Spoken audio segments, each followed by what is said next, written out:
after ng something na puno ng challenges, merong pag-ahon, merong kalaunan, magiging maayos ang lahat. So, yun yung pinaka main mood ng album na Laon for you guys. Ayun.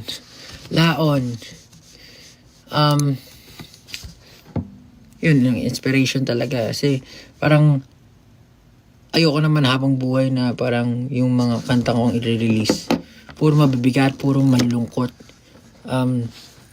Sabi ko nga sa isa sa mga interview, parang gusto ko talaga makagawa ng music na masaya. Sinimulan ko siya dun sa EDSA. Sobrang refreshing niya for me because I've been rapping and singing mostly sad songs, mostly parang heavy talaga. Pero itong Laon, a breathe of fresh air talaga. As in, sobrang tuwang-tuwa ako habang ginagawa namin ni Josue yung album. Kahit na talagang puspusan, kahit na talagang cramming, man, sobrang excited ako dito sa album na to. Tuwang-tuwa ako dun sa mga nagawa namin kasi iba-iba siya ng tunog, iba-iba siya ng genre, I guess. And somehow, nakikita ko yung sarili dun sa kanta. Kasi ayoko rin talaga mabox yung sarili ko sa isang tunog. Gusto ko kung ano yung nafe-feel ko. Gusto ko pakawalan lang yung creativity ko pagdating sa mga awit na ginagawa ko. Ayokong malagyan ng boundaries. Yun. Tapos, ano yung meaning ng cover art? Yung cover art, basically, di ba sa Alon, parang makikita nyo, I think the wolf dun is black. Tapos, meron siyang yung parang red eyeliner. Hindi siya red eyeliner, but yung pinagkunan ko talaga ng inspiration din dun is yung parang painting ni Lucifer na sobrang parang pain and anger yung nararamdaman niya. Tapos yung mata niya dun parang may pagkapula. Tapos umiiyak siya. So, parang ganun yung naging atake ng Alon pagdating sa album. And kaya rin black kasi parang black yung wolf tapos yung sheep is white. Kasi nga, parang tinatago niya yung sarili niya. Tinatry niyang i-hide yung sarili niya. Parang nasa ganun. Parang it's like a defense mechanism para lang makasurvive siya. Pero this time sa Laon, parang naging white na yung wolf. Tapos yung sheep is black. So parang patay na yung sheep. To patay naman na talaga yan. What the hell? Parang yung cowboy. Patay naman talaga na yung sheep. Pero this time parang mas parang visually kita na hindi na kailangan ng wolf yung sheep. Parang natanggap niya na yung sarili niya. So, mas magaan. Basically, gusto ko lang talaga lahat ng negativity. I want to move away from all the negativity na experience ko. Kaya ako na-create tong Laon. Sana magustuhan nyo, man. This is, I'm really excited about this. Gusto ko na talagang marinig nyo. 3.2 viewers. Nag-tease about sa tracklist ng Laon. So, yung the first song is New Moon. Makikita nyo naman sa tracklist na New Moon, number 1. Yeah, basically, New Moon siya. Maarte lang na spelling. Hindi ko alam kung German yata yun or New Moon. Wait. What? How is that possible? Parang, what? Galing naman. Sino naglagay ng lyrics sa Genius ng New Moon? Ano na gado? My golly, galing, ang bilis Hindi ko alam kung tama yan, pero sipag naman nun, man. Thanks, man, whoever you are. Basta yun New Moon, ang hirap naman i-explain. Mas maganda kasi pakinggan nyo na lang Anong favorite song mo? Favorite song ko, oh my God.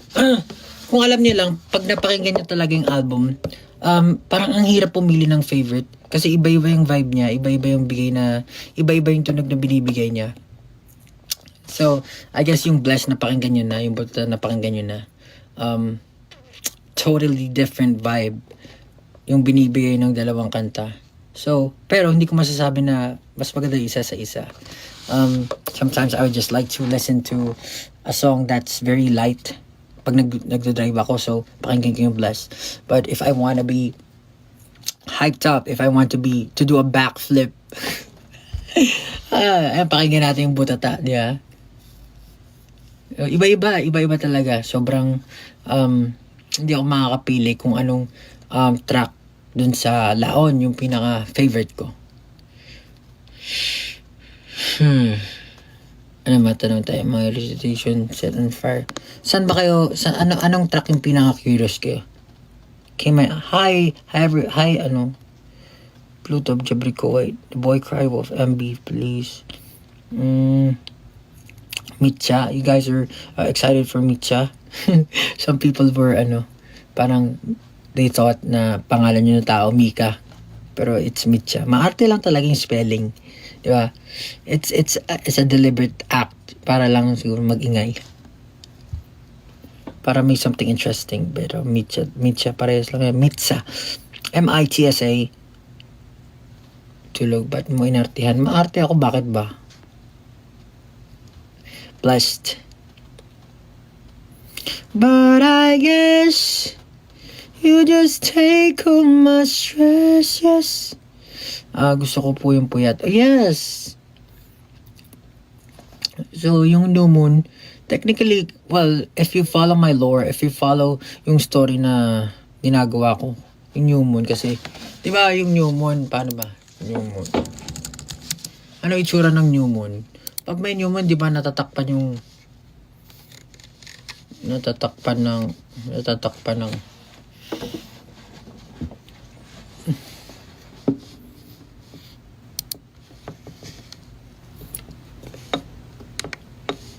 para nagkakaroon ng eclipse.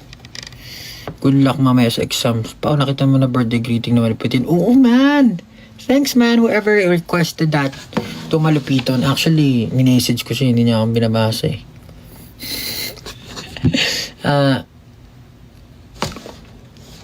Thanks, Malupiton.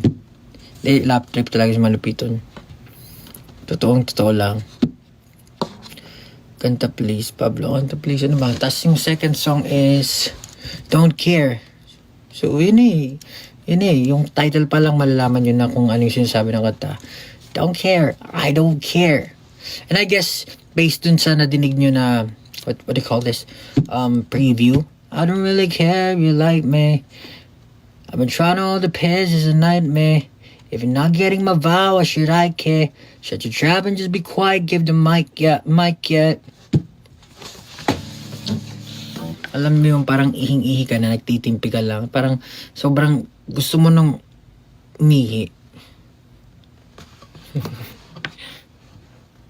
Tinitiis mo lang yung mga tao. Pero it's a nightmare, brother. If you feel that way, just have to let it go, man. Let it go. Number 3, Butata. Ayan, nadinig nyo na yan. Basketball reference. Lahat ng negativity, Butata yan. Supalpal, man. Di yan makakalagpas, di yan makakashoot. It won't get under my skin. Kahit anong kutsa, kahit anong basta lahat ng gustong sabihin na paninira, supalpal, Butata yan. Tapos the fourth track is, what's the fourth track again? Forgot. What was the fourth track again? I don't really care if you like me. I've been trying to hold the piss, it's a nightmare. If you're not getting my vibe, why should I care? Shut the trap and just be quiet, give the mic, Puyat, yes! Ang may pakana na puyat ay si Josue. Kundi dahil kay Josue walang puyat. Siya ang may pasimuno dyan. Siya talagang napakagandang awit na hinandog niya. Baka naman of hindrances. Even though people might doubt you, but sabi ko nga, kapag meron kang unfinished business, if you have dreams na hindi mo nasubukan, mas i-regret mo yun. And it will haunt you for the rest of your life. So, push. At syempre natin katapos lang makinig. Cebu Mall Tour. Cebu. Hindi sa Ilocos ako pupunta.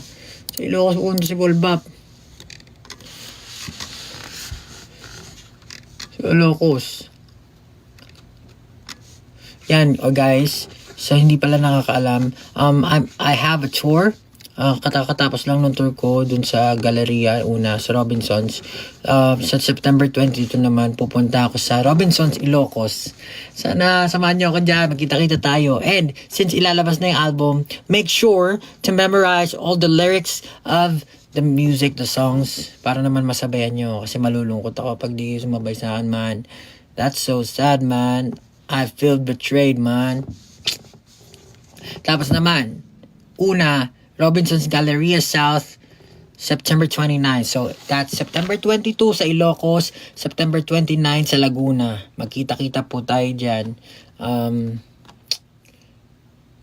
Who knows what I might perform, di ba? Malay nyo, nagulat nga kayo sa backflip. Ako rin, nagulat ako pag napapakanood ko sa TikTok. Nagkikringe ako eh. Fan. International tour win. How I wish. Man, there are a lot of things that we want to do, but one step at a time. If God will permit it, then go for it. I will go for it. But right now, I don't know. I just want the music to be released. I'll be the happiest man in the world kapag na-release na yung album, kasi at last, after a month's preparation, dang, na-release na lahat ng awit ni All Back. Nantok na ako. Mindanao, Davao, PUBG. Sige man, kapag nabigyan tayo ng pagkakataon, grab natin lahat yan. Album concert, please. Yeah, I'd like to do that, man. Man, alam mo naman ako. And if ever man magka-concert, I want it to be an experience that you will never ever forget. Music centric. Talagang may enjoy niyo yung music, yung tunog, yung production. Yun yung mga gusto kong mangyari. Pero as of now, hintay-hintay lang tayo. Sa Cavite, Pao. Oh yeah, I'm in Cavite. Wala masyadong ganap sa Cavite. Mitcha Week, I used to ignite. Yes, that's right. Physical album, please. Physical album. Let's see. I don't know. Let's just see, man. Pao, did you eat na? Yes, I ate. Pao, how do you decide the song already? What? Come on, man. How do you decide? Man. Inantok na ako, Pao. Pahinga ka na. Sige, go ahead. Pablo Cavite. Taga-Cavite din ako, Pao. Mga Caviteño. CDO, please. Tulog na kami mag-intend album mo. Postcards. Yes, I guess for other countries like New Zealand, they were able to listen to my music already. I hope they liked it. Yeah. Please leave your feedback or kung ano man ang pinakagusto nyo or kung anong kanta ang feeling nyo, love nyo or talagang gusto nyo mag-jam. Sige, go ahead. Ano pa ba? Nag-iilipante na naman si Olbap. Kamusta likod mo, Pao? Okay lang. Hindi, contrary to what you guys think, hindi masakit yung likod ko, promise. Walang kasakit-sakit. I don't know. Parang, it's been 10 years since I last did that. I don't know. Yung last ginawa ko yan, yung video pa namin na Come Alive. Parang Halloween special ata yun. And I had to do a backflip there because Philip did a somersault. Yeah. So I had to do a trick as well. Kasi kami yung magka-buddy nun. So, na-concert mo yung Davao tour. Please, I'd like to go to Davao. Sunod abs na daw. Ilapit na Laon. Title track ng Laon. Ayun, ang title track ng Laon is New Moon talaga. Kasi parang, yun yung gusto ko ipakita. Kasi di ba alam niyo naman, yung pinaka-story naman na pinoportray is parang werewolf and all. So, yung new moon is, kapag new moon kasi syempre natatakpan yung hindi nakikita yung sinag ng moon. So, basically, a werewolf doesn't transform if ganun yung ganap. So, parang nagtitimpi ka. You just want to move away from all the negativity. Ayun siya. Yun yung, kaya, parang meron doon lyrics na, disengage. Disengage, I don't wanna be enraged. Hindi yun eh. Disengage. Just another empty stage. People filling empty nakalimutan ko man. Nalilito na si Pablo. Pakinggan nyo na lang. It's already 11:30. Just 11:30. My God. I've been talking for so long. Bicol naman next, my man. I'd like to do that, my man. See, 5 minutes. Guys, promote ko yung una tour, ha. Manood kayo. September 22, Ilocos. Sa September 29, sa ano yan? Sa September 22 sa Ilocos, sa September 29 sa Laguna, Robinson's Galleria South. May magpe-perform ng W3 dyan, saka si Kuya J. Man, W3 man, so lupet.